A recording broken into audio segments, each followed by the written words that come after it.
Welcome back to DIY My Way. If you follow my channel, you may recall a few months ago I did a review of a plasma cutter. Well, I've had another company send me a plasma cutter, and that company is BestArc. If you haven't heard of BestArc, then let me give you a little backgrounder on them. Then we'll get into the details of this specific plasma cutter. After that, we'll open up the box, see what's inside, and give it a test drive. BestArc is a plasma cutter company that's been in business since 2010 and claims to sell the most popular plasma cutters on Amazon. In fact, several of their models are listed as best sellers. Their BTC 500DP model, of which there are several versions or generations to choose from, seems to be the most popular. The version they invited me to review is the 3rd generation. Here are some of the specs and features of the plasma cutter. If you're new to plasma cutters and don't know what some of them mean, don't worry, I'll demonstrate them all shortly. It has a maximum of 50 amps cutting power and operates on either 110 or 220 volts. It incorporates IGBT inverter technology. One of my favorite features is the high-frequency pilot arc start function. It has both 2T and 4T cutting control options and an adjustable post time function from 3 to 15 seconds. There's a front panel adjustable air pressure regulator and a rear-mounted air filter with a standard 1/4-inch quick connector for fast and easy hookup. It can make clean cuts up to 10 millimeters or 0.39 inches at 110 volts and 35 amps, and up to 12 millimeters or 0.47 inches at 220 volts and 50 amps. It includes all necessary accessories, plus some extra consumables. The torch hose length is 13 feet long, and the ground clamp cable is 10 feet long. It's normally priced at $239.99, but as of the posting date of this video, BestArc is offering a 25% off Black Friday discounted price of $179.99, which seems like a great deal to me. There's a link to it in the video description. Also note from this page you can look at other BestArc plasma cutters in case there's a model that better suits your needs. I notice the whole box has a shrink wrap around it. Nice touch.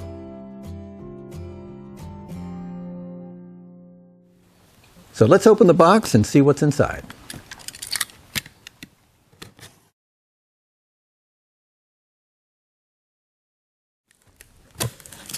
All right.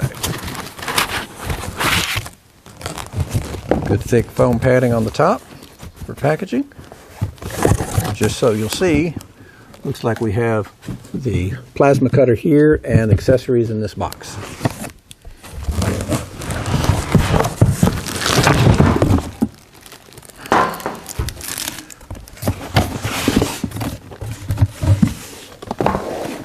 And I think that's it.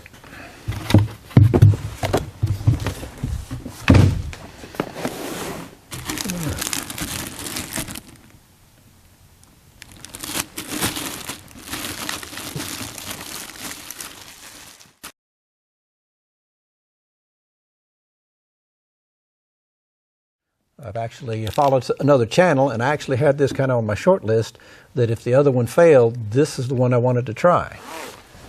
Got some air tubing. Looks like the ground clamp. A 120 to 240 adapter.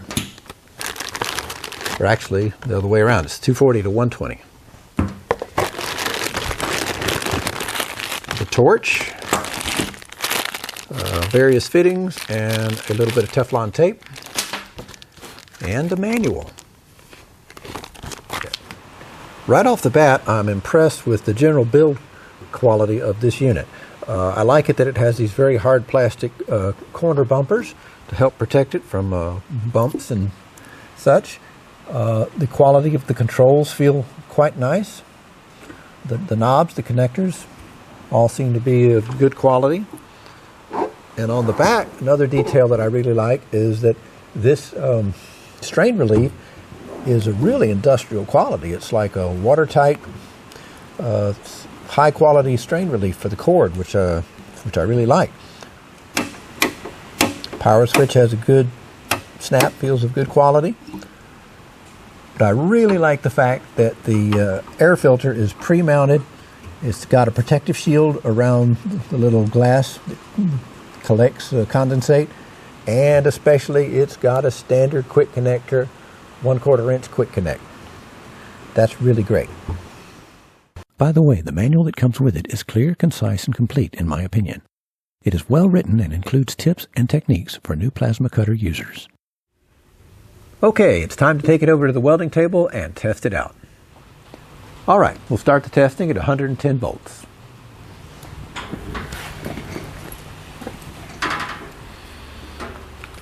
Put on the adapter and plug it down. And plug it in to a dedicated 120 volt circuit. Next, we connect up the air from the compressor. The feed pressure is 90 psi, but I'll adjust it from the front to the operating psi. One thing I like is that they have a locking knob for the pressure regulator adjustment. You pull it out to adjust it, and I believe, we'll see if we can get it to bleed down to about 40 psi. I think we'll start there. I think that's the minimum. All right, let's turn this thing on.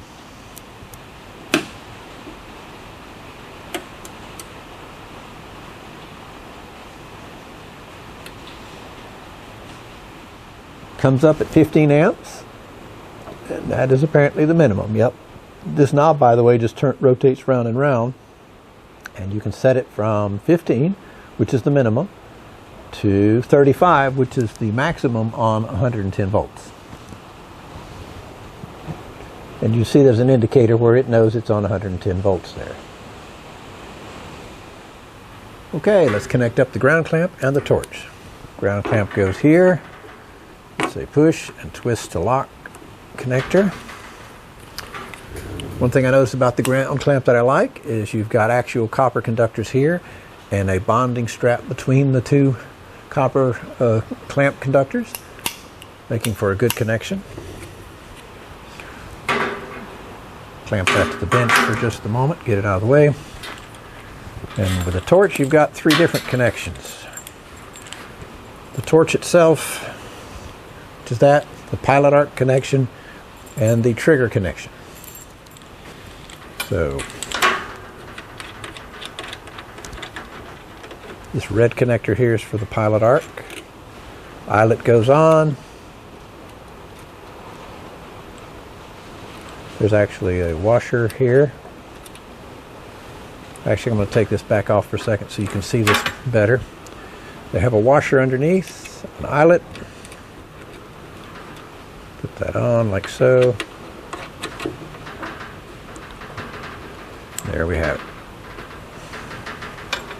Ground connection back on. Trigger connection.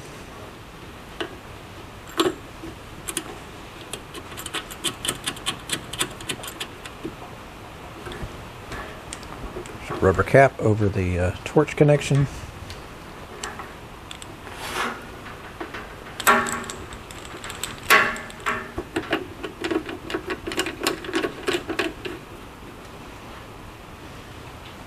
And we should be ready to rock and roll.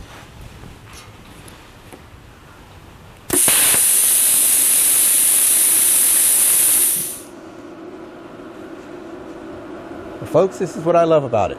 The pilot arc fit function. And also, you're hearing the cooling fan run. And you'll notice that there was a delay before the air cut off, which is another feature. That's called the post-time function. That helps cool the tip. I really like that. Let's take a closer look at the panel controls. Notice how the pressure falls when the air is flowing. You can easily compensate for that by pressing the upper button and switching from cutting to air check mode, which lets the air flow freely. Then adjust the pressure up to the desired operating pressure.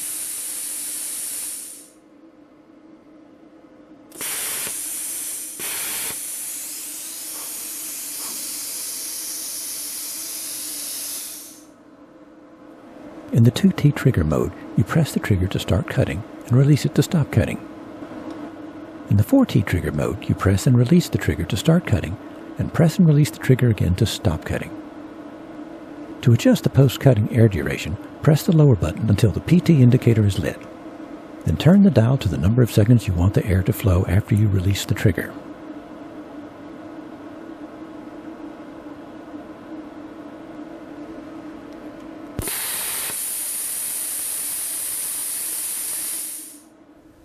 Whenever you're plasma cutting, you want to make sure you have shade 5 glasses, gloves, and a respirator, and good ventilation.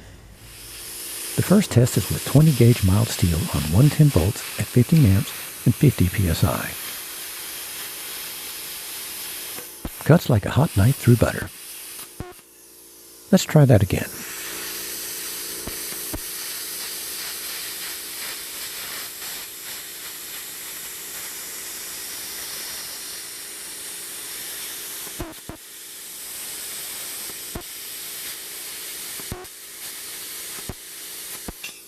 Very nice. Now's a good time to try the 4T trigger mode.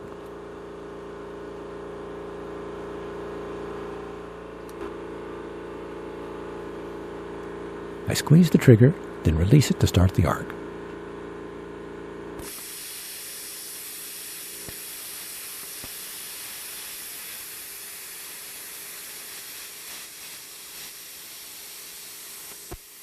At the end of the cut, I squeeze the trigger and release it again to stop the arc.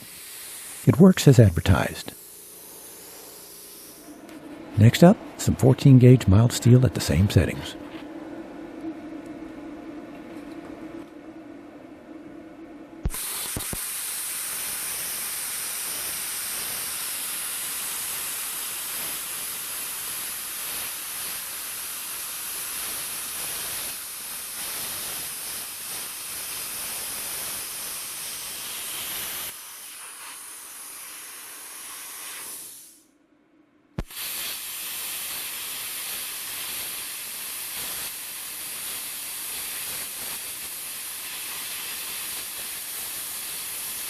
Not cutting all the way through.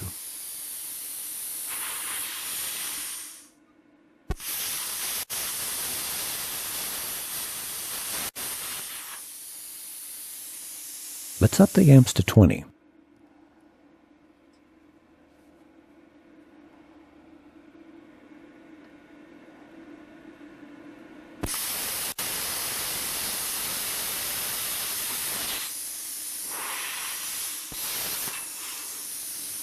That's better.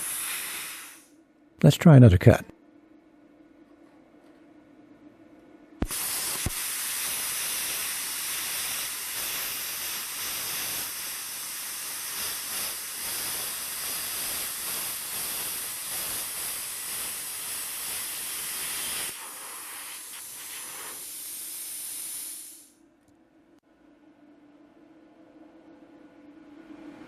Okay, let's try 30 amps.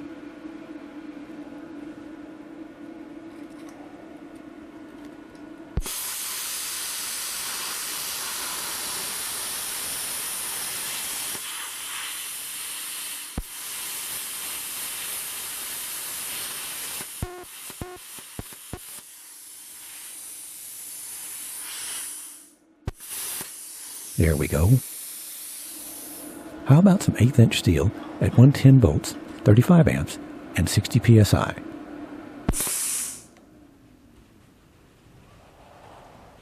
Well, it was bound to happen. The breaker tripped. Okay, so we blew the breaker. Time to go to 220 volts.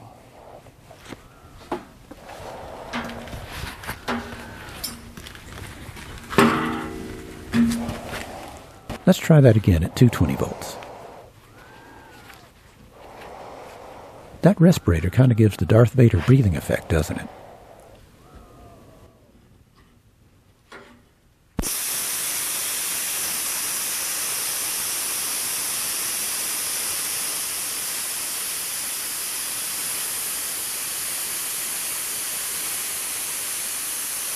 That's more like it.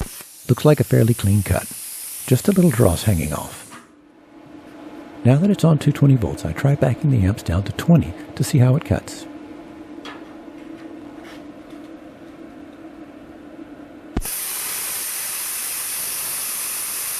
The plasma stream angling away suggests that I'm moving too fast or don't have enough amperage or air pressure.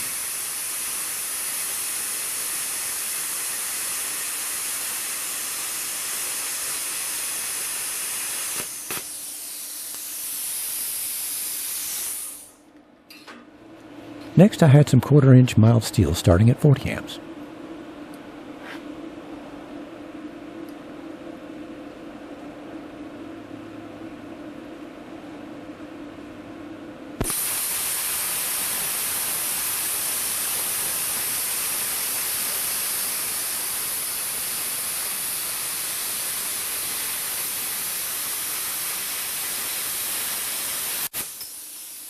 Looks like a pretty good cut. A little dross on it, and it's got a bit of bevel to the cut. That's probably due to my inexperience. At 50 amps and 70 psi, it makes the best cut yet.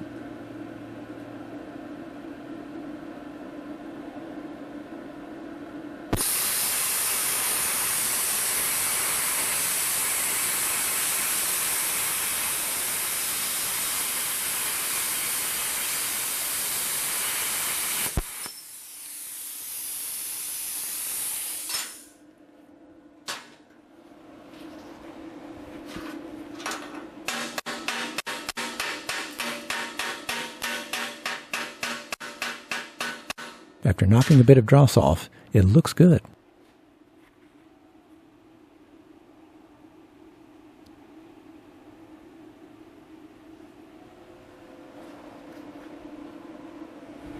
Then I try some 3/8 inch mild steel at 50 amps and 70 psi.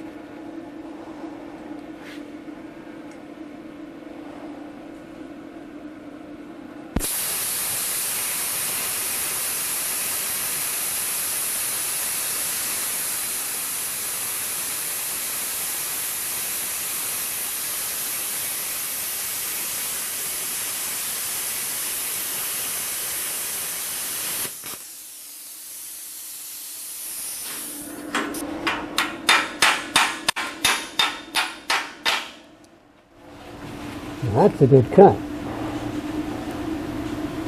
Not bad at all. I agree with Darth Vader. That's a really good cut. And finally, I'll cut some 1/8 inch aluminum angle at 15 amps and 40 psi.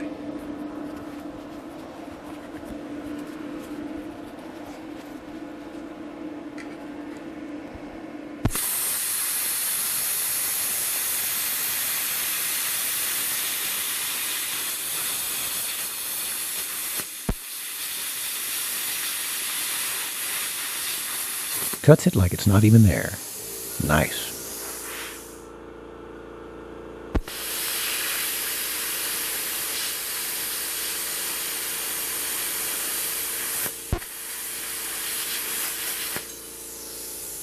So overall, I really like this plasma cutter. It's got a lot of features and a lot of bang for the buck.